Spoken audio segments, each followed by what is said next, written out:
नमस्कार, आप देख रहे हैं नेशन न्यूज। हम आपके साथ हैं डॉक्टर संजीव कुमार। नजर डालते हैं आज की बड़ी खबरों की। छटपटा रहे हैं तेजस्वी यादव। नित्यानंद राय ने वजह बताते हुए कहा, देर हो गई, अब बात नहीं बनेगी। केंद्रीय मंत्री नित्यानंद राय ने तेजस्वी यादव पर बड़ा हमला करते हुए कहा कि वह अपनी खुद की विधानसभा सीट राघोपुर से चुनाव हार जाएंगे। हाजीपुर में मीडिया से बातचीत करते हुए नित्यानंद ने कहा कि नेता प्रतिपक्ष ने राघोपुर में सक्रियता बढ़ाई है, मगर कोई फायदा नहीं होगा।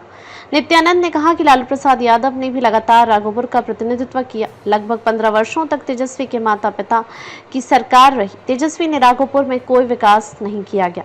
जनता वहां बदलाव चाहती है। तेजस्वी यादव छटपटा रहे हैं। उनको पता है कि हम राघोपुर से चुनाव हारने वाले हैं। लगातार लोगों को मनाने का प्रयास कर रहे हैं, लोग नहीं मानेंगे। जातिगत जनगणना, विपक्ष के क्रेडिट लेने के सवाल पर नित्यानंद राय ने कहा कि यह तो सोचने और गौर करने की बात है। कई वर्षों तक लगातार कांग्रेस के साथ सत्ता में राजद बनी रही। लालू प्रसाद यादव बड़े उसमें ओहदे पर होते थे, मंत्री होते थे, और उसी समय क्यों नहीं जाति जनगणना की गई।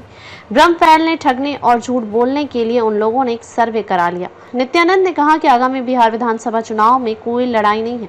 बिहार में एनडीए की सरकार और नीतीश कुमार का मुख्यमंत्री बनना तय है। घमंडिया गठबंधन का सुपड़ा साफ होने वाला है।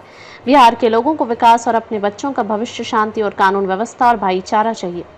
देश के गृह मंत्री अमित शाह के आतंकवादियों को चुन चुन कर मारने के सवाल पर नित्यानंद राय ने कहा कि अमित शाह कहते हैं कि चुन चुन कर मारेंगे तो चुन चुन कर मारेंगे। इस देश में एक भी आतंकवादी नहीं बचेगा।